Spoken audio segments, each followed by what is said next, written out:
Guys, ito yung Jeep. Ito yung update dun sa Jeep. Ito. Ang naging problema kasi nito, bangga dun sa kabila. Ito eh. Bangga.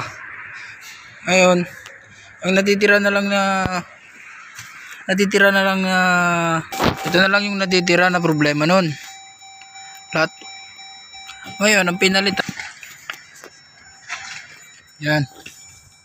ABS module na the transfer case module. Kasi kasali dun sa may ABS module saka dun sa may traction control. Ito yung pinalitan. Yan. Ito yung pinalitan namin.